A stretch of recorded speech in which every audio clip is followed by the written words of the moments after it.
Is it also not true that according to page 13 of the Liberal Party of Canada Forward for Everyone document and in your mandate letter, it also states the government will establish a tax on residential properties? Are the Liberals still talking about it? Yes, they are. They absolutely are. And we're going to show you proof right now.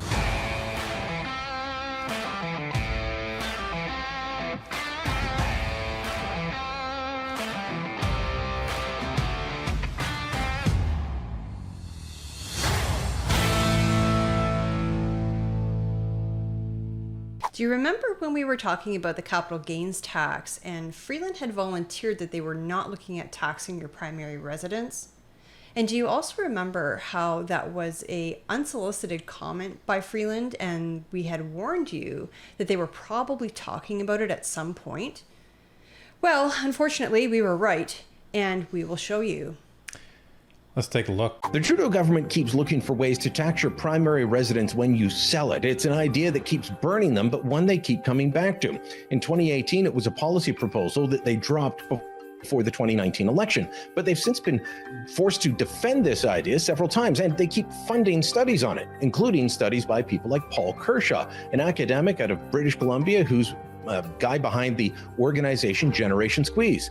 Trudeau recently held a secret meeting with Generation Squeeze and their supporters that we only found out about after the fact when they released part of his secret town hall discussion as a podcast. They won't release the whole thing, though. What did Trudeau say?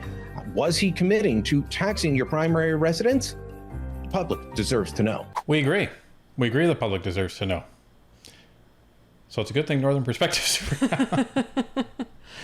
Because let us tell you, we started researching this at about 9 o'clock when our son went to bed, and it's now past midnight when we're sitting down to finally record because we went down the rabbit hole for this one.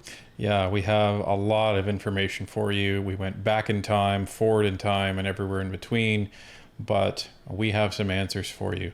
So the first thing that we want to show you is an actual tweet from the Shadow Minister of Finance of 2019. Who might that be, you might ask? That's none other than Mr. Pierre Poilievre. And he was calling attention to this policy brief that was part of a campaign by the Liberals. And the key section to note is actually at the bottom, where what they're suggesting and putting forward is a 50% tax on the excess revenue, on the profit that you make from a house if you sell it within 1 year of moving in. And then there's a 25% tax on year 2. And so this is a pretty blatant laid out proposal onto how to tax your primary residence if you're moving places. And just to reiterate, it's not on the total price of the home. So for example, if you sell your home, your primary residence for $500,000, it's not that $500,000 that gets taxed. It's the difference in price from when you bought it. So say you bought it a year ago at $400,000 and it's appreciated by $100,000 and now is worth $500,000. So that $100,000 is what gets taxed at 50%.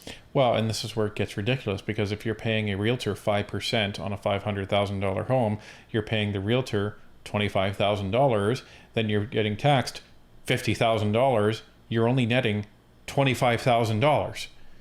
So that sounds really ridiculous when you're talking about, money that you should have made in around $100,000 on the home. But above and beyond that, there's many reasons why a person or family may move within a year or 2 years or 5 years. Sometimes the family gets unexpectedly larger, so you need a bigger residence. So are you going to be punished for selling your starter home when you want to have a family? Or are you going to be punished if you get moved across the country for your job? Or what happens if your mortgage rate goes up dramatically and you can't afford your home? You're gonna lose essentially any equity that you're gonna have when you leave.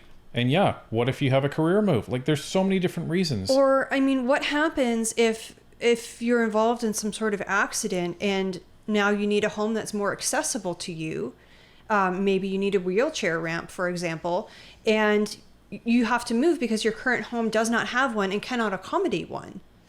So this was back in 2019.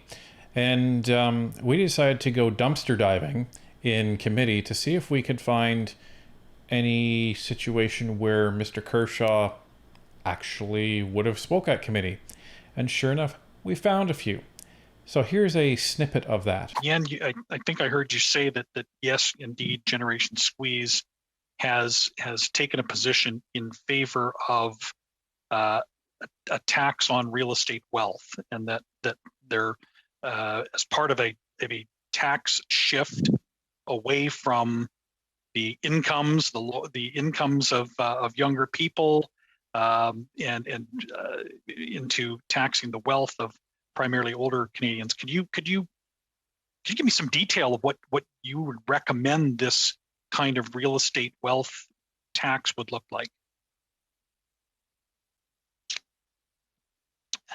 A couple of key observations. First, I think one would aim to do is to make a tax shift that benefits the vast majority. So how could we get 80 or 90% of Canadians better off either by paying lower taxes or receiving larger benefits from government investments? And so that would be your primary goal.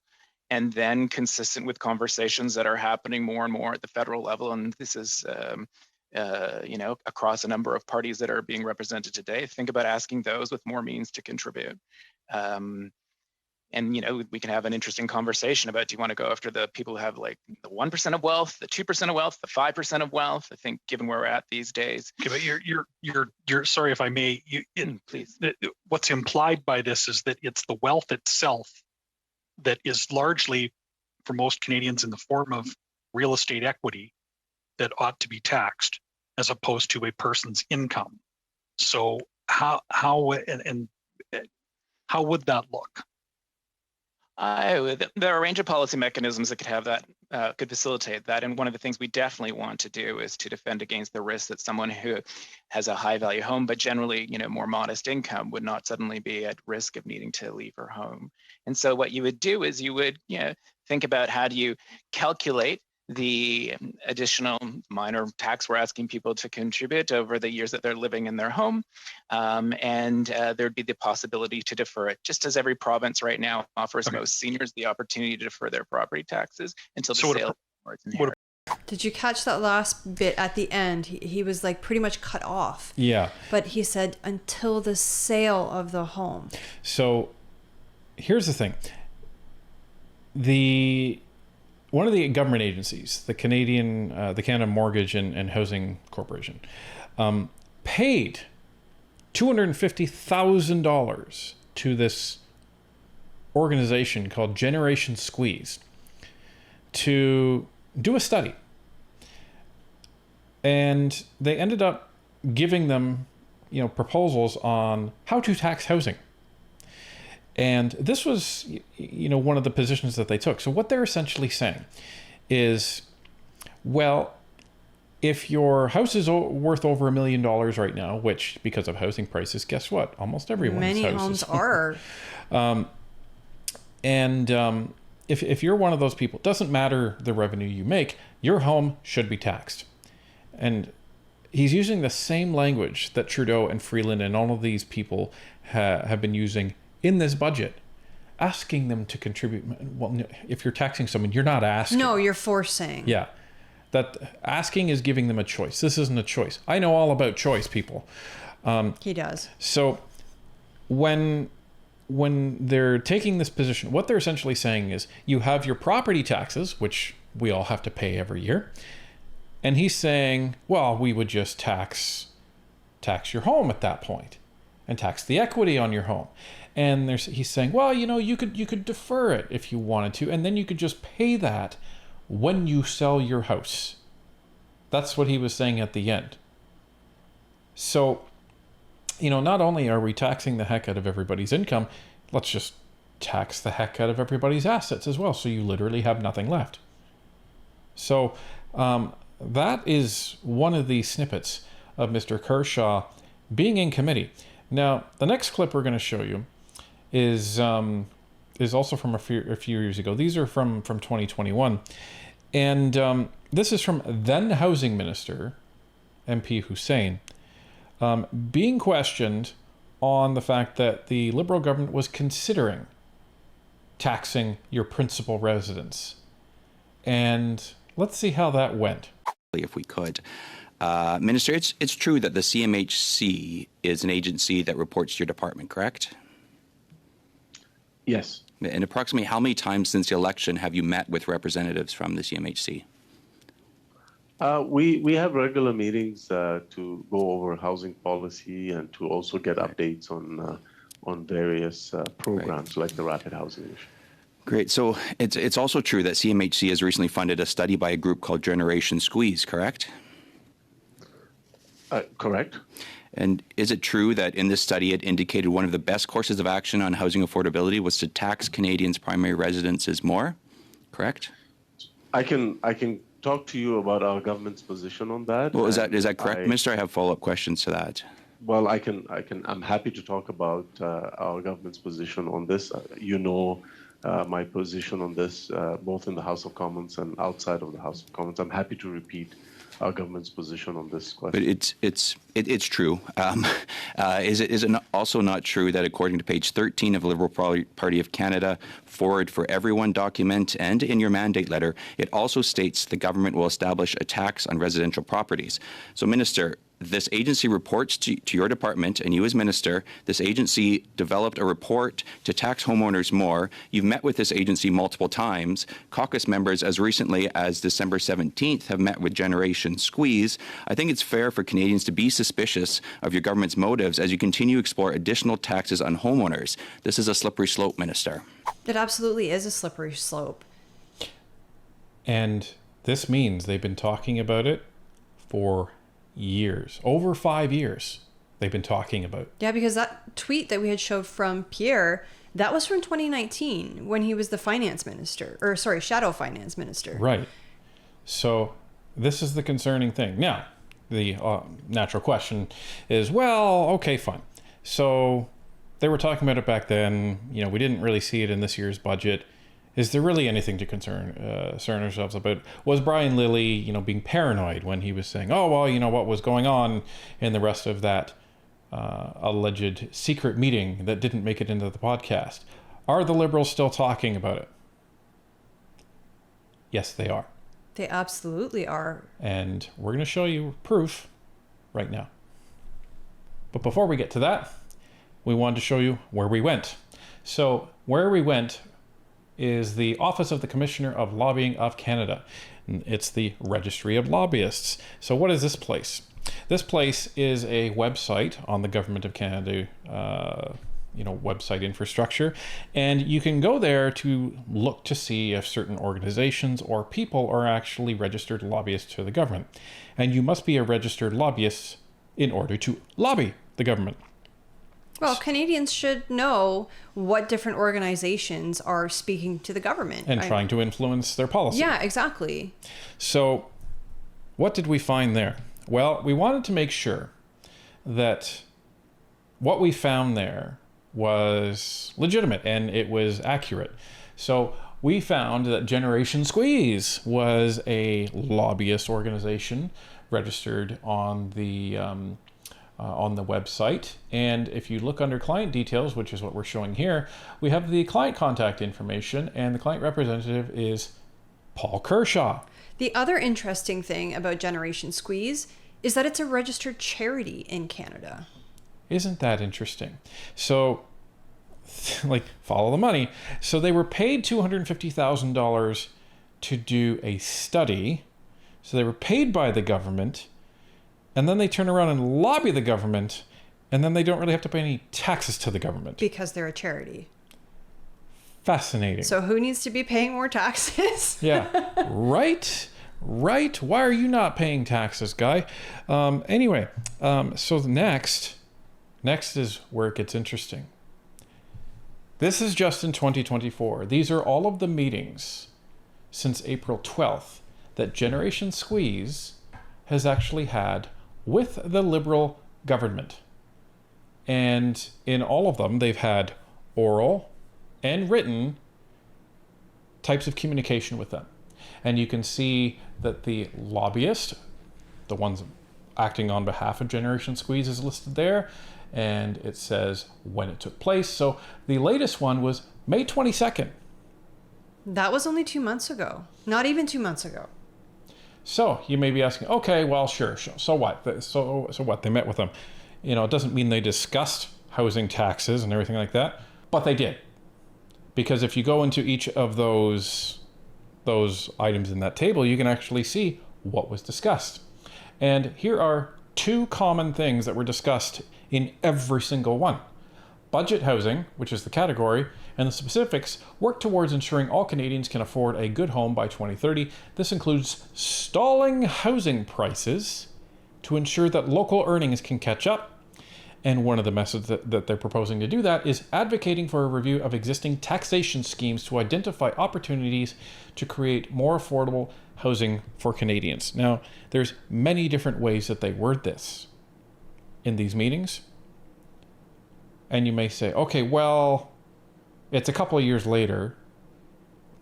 Are they actually still talking about this? Is this Generation Squeeze's position on this? Well, We went to their website. let's take a look. So, this is on Generation Squeeze's website. Policy Category 2, increase on housing wealth windfalls, lower income taxes.